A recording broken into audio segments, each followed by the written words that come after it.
निज कल्याण और सर्व कल्याण आध्यात्म के आधार स्तंभ दो यही विचार हैं,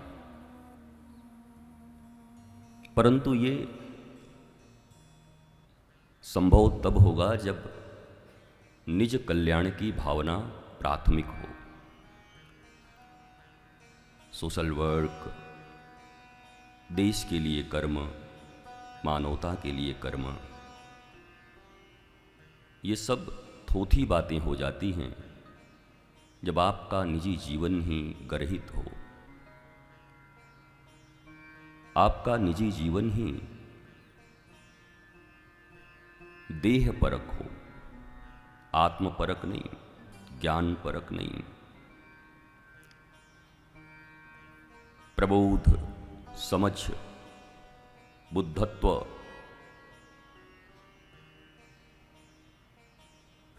ये आपके जीवन में न हो। असु सु रमन्ते इति असुर, हम दो हमारे दो, अपने शरीर के ही रक्षण और भक्षण के लिए जो बाल्यकाल से लेकर मृत्यु की अवस्था तक दुर्लभो मानुषो देहि देहि नाम क्षणभंगुरः तत्रापि दुर्लभम मन्ये वैकुंठ प्रिय दर्शनम। इस अत्यंत दुर्लभ मनुष्य शरीर का इन्वेस्टमेंट,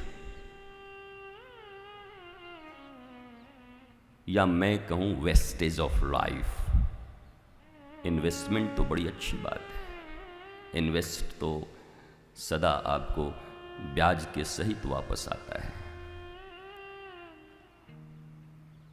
पर इन्वेस्टमेंट भी सही वर्ड है। अगर गीता का भगवान श्री कृष्ण के इस श्लोक की स्मृति करें, स्मरण करें, अवश्यमेव भोक्तव्यम, शुभ करो अशुभ करो ब्याज के सहित परमात्मा देंगे अवश्य। बाउंडेड हैं श्री कृष्ण। श्री कृष्ण को भी बहुत ज्यादा ये मत समझना कि वो एकदम स्वतंत्र हैं, सर्वतंत्र स्वतंत्र, बाउंडेड है। और एक जगह तो उन्होंने ही कह दिया है, अहम भक्त पराधीनो, ब्लैंक चेक दे दिया हम लोगों को। इस संसार में ब्लैंक चेक देने वाला भगवान का ये अद्भुत स्वरूप ब्रज में ही अवतरित हुआ है, जिन्होंने ऐसे सिग्नेचर करके दे दिया, जो भरना है भर लो। जगदीश तुम्हारे अधीन हो चुका, अब तुम्हें जो भरना है, चाहो तो हिरण्यकश्यपु, रावण, कंस, पूतना, ताड़का और अनंत ऐसे असुरों की तरह अपने ही देह का चिंतन करते हुए निज का भी नाश कर लो और सर्वनाश के मार्ग पर आगे बढ़ जाओ। और चाहो तो निज कल्याण और लोक कल्याण की भावना से भरकर मीरा, कबीर, सूर, तुलसी, रैदास, जना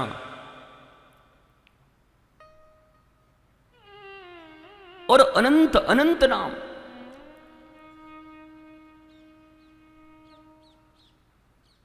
भक्ति काल का वो स्वर्णिम काल आज के 600-700 वर्ष पूर्व भारत को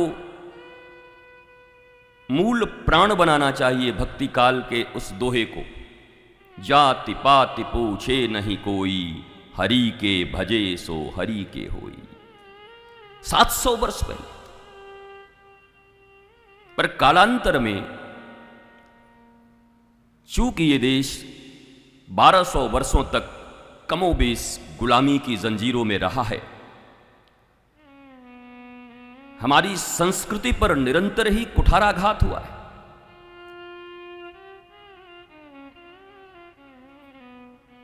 और किसी भी देश की संस्कृति तभी मिटती है जब उस देश में धर्म का मौलिक आधार के ऊपर आघात होता है।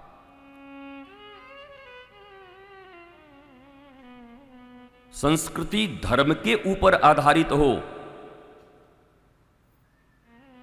तो ये लॉन्ग लाइफ, और संस्कृति के ऊपर धर्म निर्भर हो ये खतरनाक है। ये समझना होगा। श्रीमद् भागवत, श्री रामचरितमानस, कालिदास रघुवंशम लिखते हैं, और भरत जब वापस आने लगते हैं चरण पादुका लेकर, तो भगवान राम के साथ उनकी जो वार्ता हुई है, कोई राजनीतिज्ञ अगर उसे पढ़ ले और देश का संविधान निर्माता, तो आंखें खुल जाएंगी। किसी भी देश में रक्षा बजट क्या हो, किसी भी देश के लिए शिक्षा का बजट क्या हो, प्रतिशत वाइज कोई इतना एलॉबरेट करके राष्ट्र के सामने, महाकवि कालिदास, मैं कल भी कह रहा था, कालिदास भवभूति दिंगनाथ श्री हर्षवाण भट्ट, हमारे देश ने बस ये जो इंपोर्टेड चीजें हैं उनके लोभ में अपने आधार स्तंभ को भुला दिया। और उनमें सबसे बेहतर अवस्था यह है कि वो यहीं से ले जाते हैं इंपोर्ट करके, और फिर डब्बे पर मारते हैं अपना स्टाम्प, और फिर हमारे ही देश में लोग पागल हुए जाते हैं उसे खरीदने के लिए, अपनाने के लिए। अब अंग्रेजों की गुलामी की, थोड़ी मानसिक गुलामी की जो स्थिति है, वो इतनी जल्दी जाने वाले है ही नहीं। और वो भी मैकॉले की शिक्षा के व्यवस्था के बाद, जिसने स्पष्ट अपने पिता को चिट्ठी लिख दिया था कि चिंता मत करो पिताजी, भारत आजाद जरूर होगा, पर भारत के ऊपर मानसिक गुलामी सदा रहेगी, क्योंकि ऐसी शिक्षा व्यवस्था बना के जा रहा हूं कि अगले 3 पीढ़ियों तक भारत मानसिक गुलामी की ओर आगे बढ़ जाएगा। और आप देख सकते हैं भारत की मानसिक गुलामी का स्तर, आप देख सकते, 16 संस्कारों वाला देश, यहां मरे कटे सिर्फ 2 संस्कार बच गए हैं। विवाह संस्कार वो भी तो गया। विवाह एक यज्ञ है, यज्ञ में रिश्तेदार से लेकर सारे ढकेले हुए होते, चढ़ाए हुए होते, कोट पैंट, टाई। टाई अंग्रेजों ने नाक पोंछने के लिए बनाया था। ध्यान से समझ लो इसका इन्वेंशन कहां से है। वहां सर्दी पड़ती थी, रुमाल बहुत रखा नहीं जा सकता, तो टाई का निर्माण इसलिए हुआ था कि अचानक ही निकाल के नाक को थोड़ा ठीक कर ले। ये हिंदुस्तानी क्यों टांग के चल रहे हैं, मैं आज तक नहीं समझ पाया। तुम्हारे देश में ऐसी कौन सी सर्दी पड़ रही है? तो बहुत सी परंपराओं को हमने ऐसे स्वीकार किया है जिन परंपराओं के विषय में न कभी किसी गुरुमुख से हमने सुना, न शास्त्रों में देखा, न पढ़ा, और पढ़े भी कैसे। कोर्स की किताबें पढ़ते पढ़ते ही 3 साल 4 साल के बच्चे हैरान हैं, परेशान हैं, होमवर्क करते करते। और होमवर्क अकेला बच्चा नहीं कर रहा, मां बाप मिलके भी कर रहे हैं, तब भी पूरा नहीं हो रहा। और पढ़ने के बाद फिर क्या निकल रहा है, उस समाज में व्याप्त है, देख रहे हैं आप। ये वही भारत है जहां सामूहिक परिवार का एक सुंदर वातावरण हुआ करता था। दादा दादी, दादा 4 भाई, छोटे दादा, बड़े दादा, मछली वाले दादाजी, एक साथ भोजन प्रसाद लेने के लिए। यह अवसर मुझे मेरे जीवन में मिला, इसलिए मैं कह रहा हूं। विराट घर और चारों तरफ इधर बीच वाले, इधर ये, और फिर एक जगह बैठते तो कम से कम 70 से 75 लोग अपने ही घर के प्रसाद पाने पाते थे। और सब में अलग अलग गुण, सबका सम्मान, सबके कर्म बटे हुए। भारत तब भी गौ प्रधान और कृषि प्रधान देश था और हमारी कृषि गौधन के ऊपर निर्भर थी। हम उस काल के हैं, कह सकते हैं।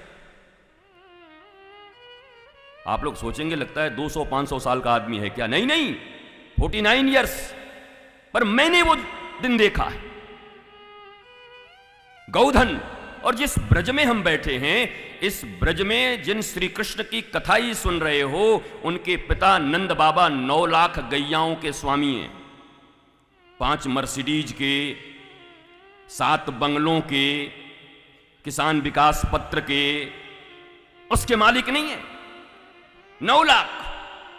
और राधा रानी थोड़ी कभी कभी हावी हो जाती हैं किशोरी जी, इसलिए क्योंकि वृषभानु जी 12 लाख गैयाओं के मालिक हैं।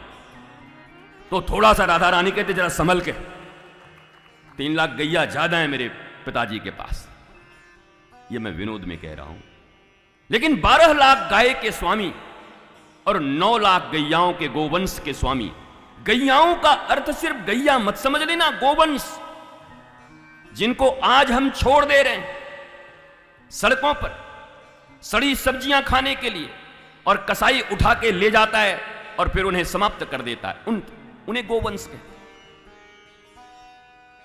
बड़ी विनम्रता से एक बात कहना चाहूंगा। मेरी इतनी स्थिति नहीं, शक्ति नहीं, सामर्थ्य नहीं, पद नहीं, प्रतिष्ठा नहीं, पर व्यासपीठ से व्यास ही बोलते हैं। व्यासपीठ का विनम्र निवेदन, भारतवर्ष पुनः कृषि प्रधान और कृषि भी गौवंश आधारित कृषि। पंजाब में हरित क्रांति, मैं 3-5 दिन से लगातार इस बात को कह रहा हूं ताकि तुम्हें याद रहे। लोग कहेंगे कल भी यही सुना था, भात तो कल भी खाए थे, आज फिर ढकेल के आए होगे इतना, चावल दाल सब्जी। अभी शाम की फिर तैयारी चल रही होगी, शाम को क्या बनाएगी पराठे के साथ। शुभ विचार, शुभ वार्ता, श्लोक, चौपाइयां, शास्त्रवाणी, गुरुवाणी, संतवाणी,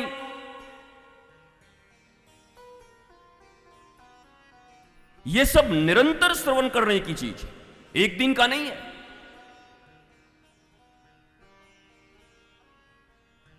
बार बार वर मांगहूं, हर्षि देहु श्रीरंग, पद सरोज अनपायनी,